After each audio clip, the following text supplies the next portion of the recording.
Donc là, on a déjà entendu parler de beaucoup d'enjeux dans les établissements, beaucoup d'enjeux aussi en termes de vaccination.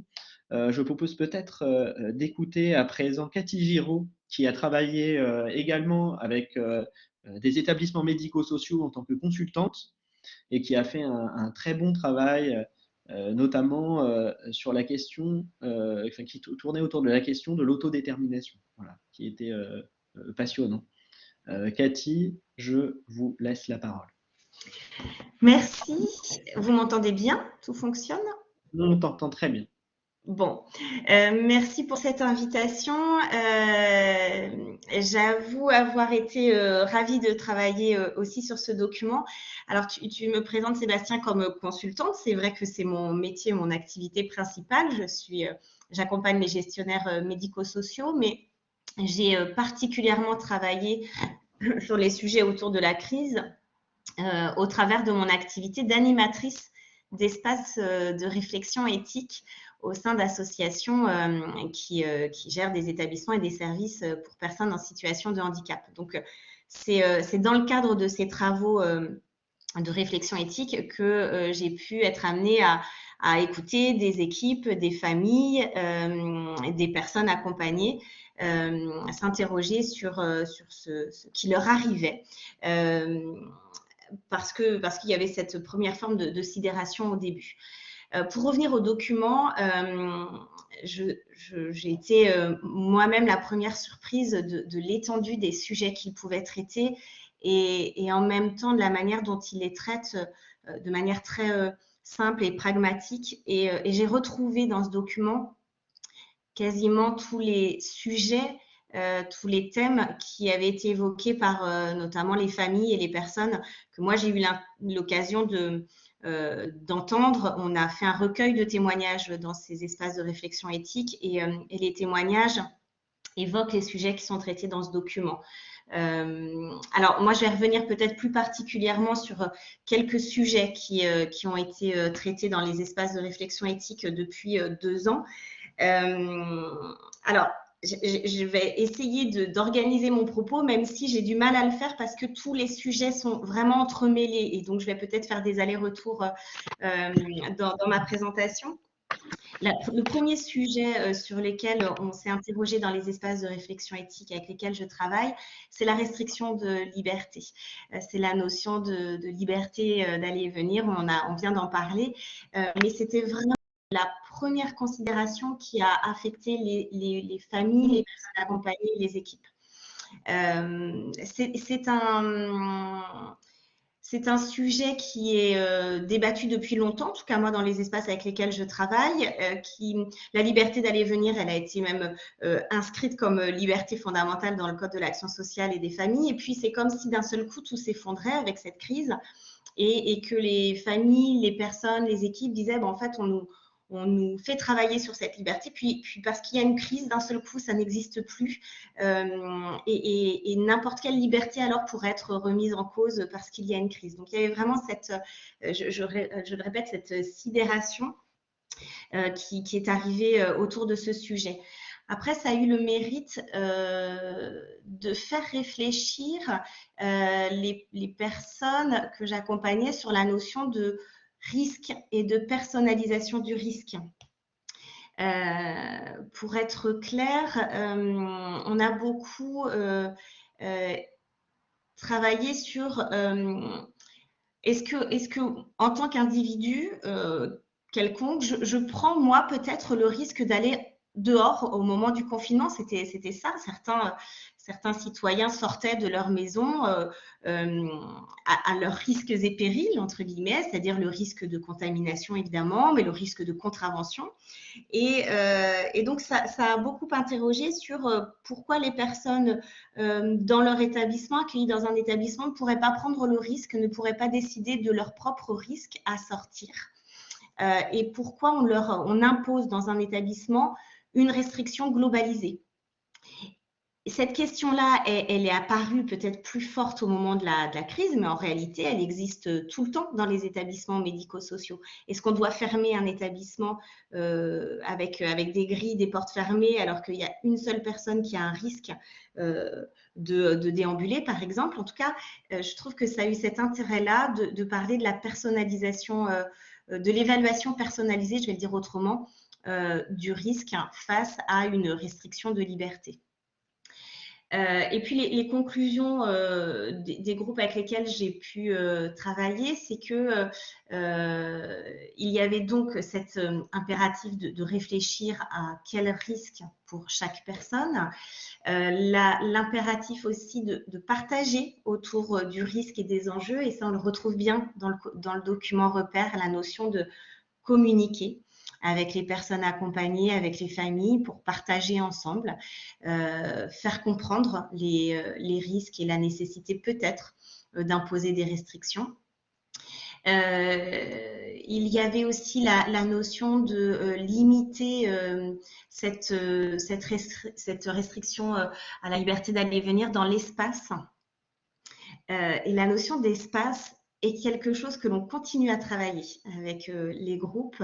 Est-ce qu'on doit penser le risque et la restriction de la même manière dans tout l'établissement? Qu'est-ce que ça veut dire à ce moment-là de dire aux personnes qu'elles sont chez elles? Parce qu'on le vante aussi dans les établissements. L'établissement, c'est chez vous, vous avez un logement.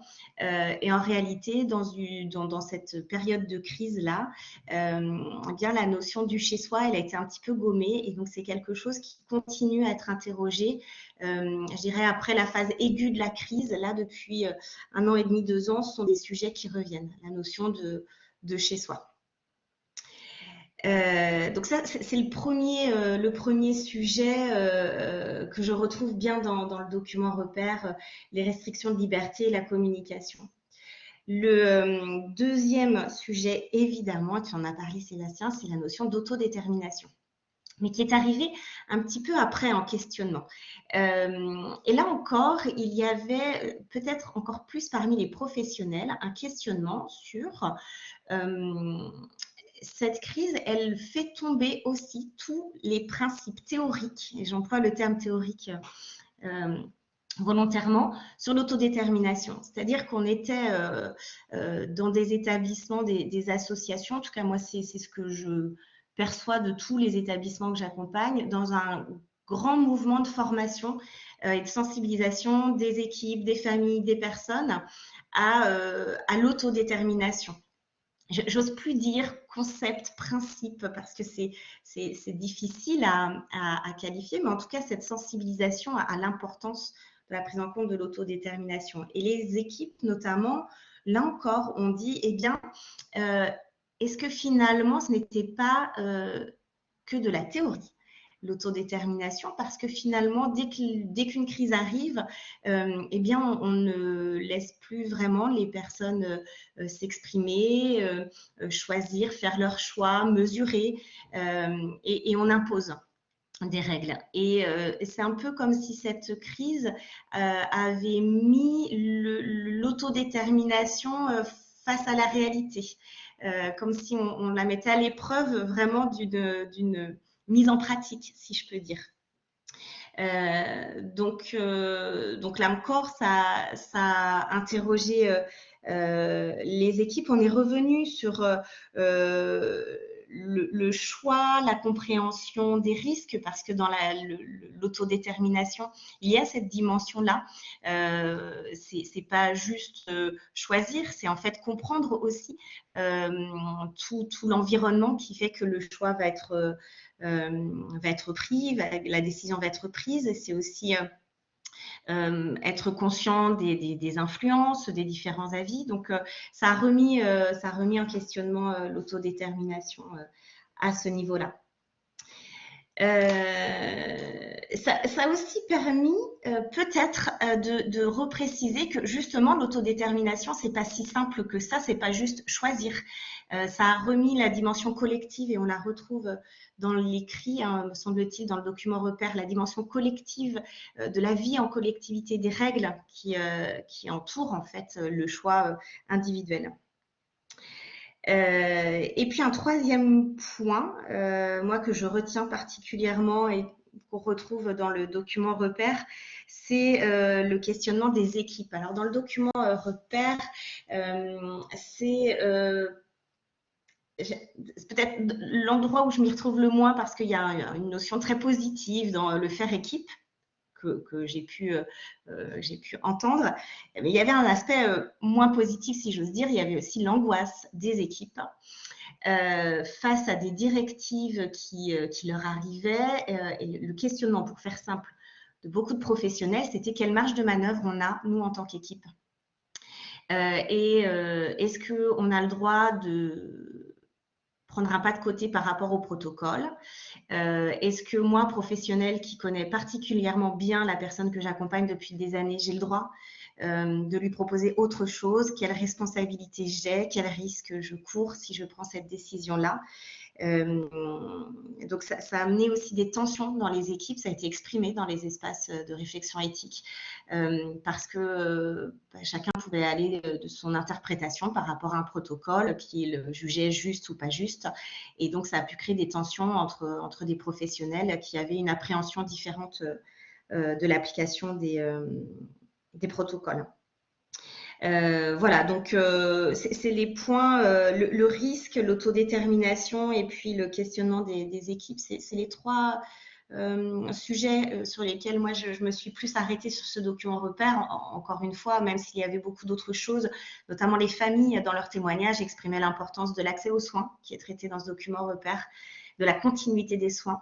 Et puis certaines familles aussi exprimaient la difficulté à revivre ensemble parfois avec une personne, un de leurs proches qui était accompagné en établissement. Voilà, alors après je voulais juste réagir, j'ai encore 2 minutes je crois, sur la notion de vague silencieuse que tu évoquais Sébastien, parce que c'est aussi un point sur lesquels, alors moi j'ai pas encore, je pense, assez de recul, mais en tout cas j'ai une perception qui est qu'on ne parle plus de 5e vague ni de 4e vague en fait. Je crois que la succession de vagues fait qu'on leur donne plus de numéros. J'ai l'impression plutôt d'un continuum et qui en fait est en train de changer un peu, dire peut-être un peu, la manière d'appréhender les choses. Comme si les discussions maintenant qu'on peut avoir, parce que j'ai des groupes qui sont complètement sur d'autres sujets en ce moment dans les espaces de réflexion éthique, mais revient toujours en fait la notion de depuis la crise, les pratiques ont changé, un sentiment aussi que les professionnels, les personnes, les familles, ça y est, se sont adaptés et il y a peut-être un petit peu plus, je dirais, de distance avec les protocoles stricts. Chacun a essayé de trouver ses propres aménagements, ce qui est très bien. Et du coup,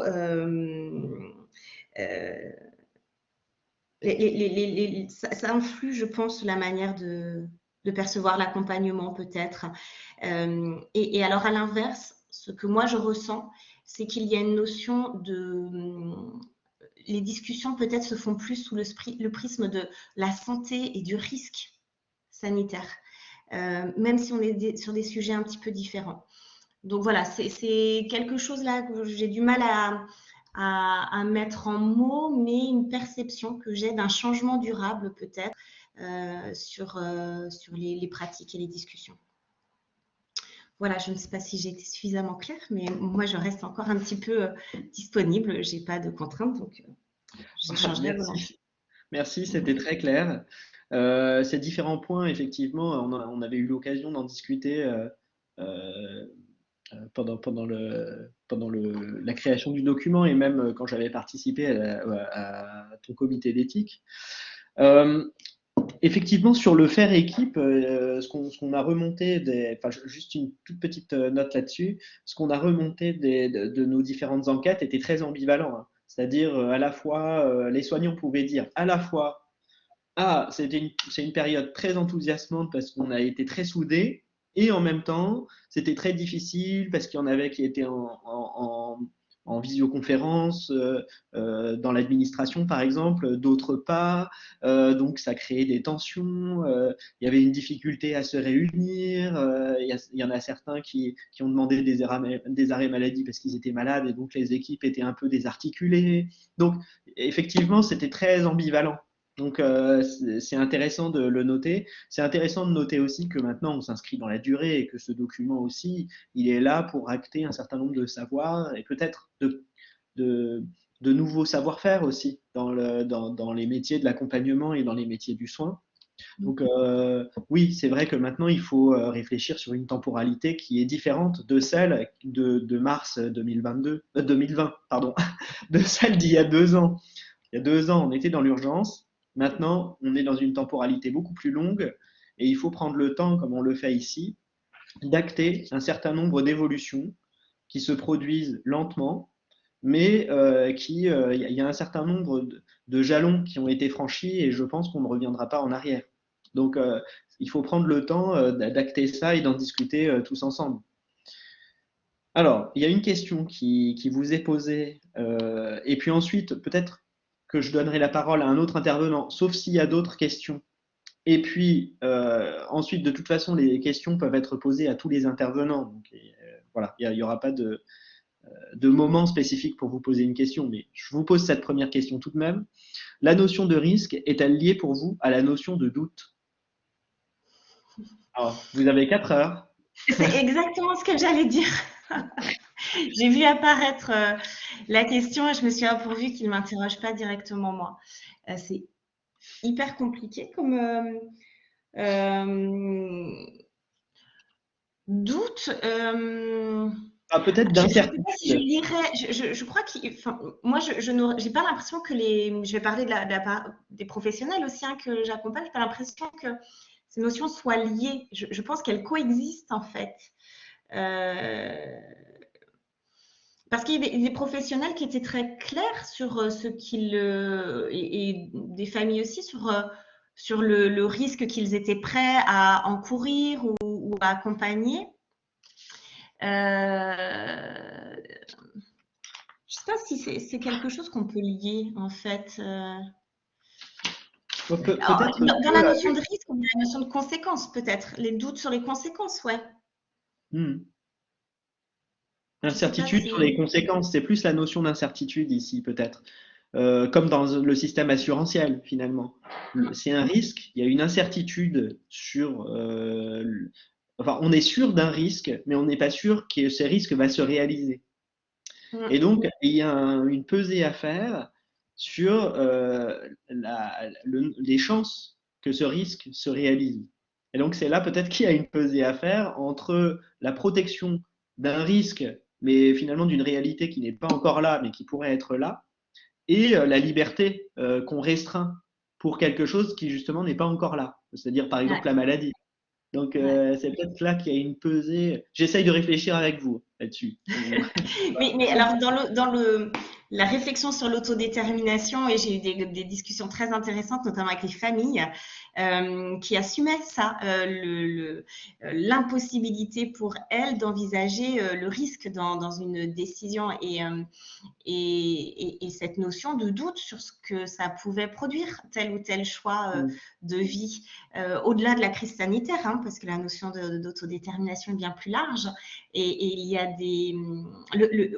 la discussion du zéro risque sur le fait qu'on ne pouvait jamais en effet savoir de quoi était fait l'avenir et quel enchaînement de conséquences il pouvait y avoir à un choix. Ça, c'est quelque chose qui est parfois été insupportable pour certaines familles avec qui j'ai pu discuter. Alors, je ne veux pas caricaturer, mais c'est régulièrement les familles qui avaient ce type d'inquiétude.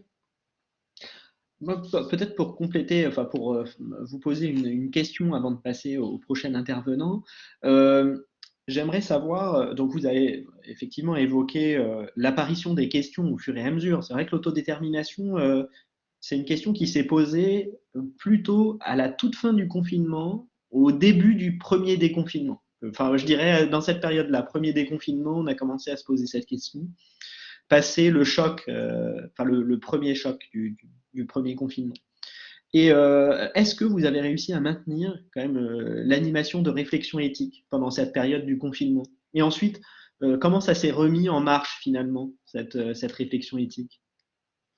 Alors non, ça a été compliqué parce que par essence, les échanges dans un espace de réflexion éthique, c'est, je veux dire, c'est presque du langage corporel en fait.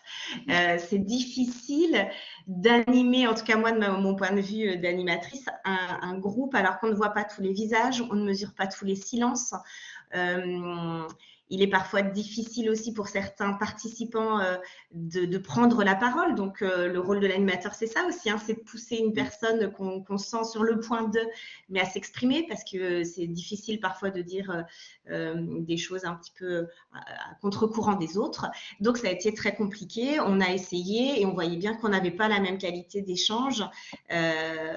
Donc, on a vraiment maintenu le lien, mais c'était moins qualitatif, plus long. Donc, on a aussi relayé beaucoup nos travaux et ça a eu un intérêt par des retours d'expérience, des appels à témoignages qu'on ne faisait pas avant. Donc ça, c'est une bonne pratique qu'on va essayer de garder. Et puis, dès qu'on a pu organiser des réunions en présentiel, on a recommencé parce que ce travail-là mérite quand même un temps réel de réunion. Bon, merci beaucoup. Je propose à présent, donc n'hésitez pas, si vous voulez continuer à poser des questions à Cathy Giraud, vous pourrez poser des questions voilà, après les différentes interventions.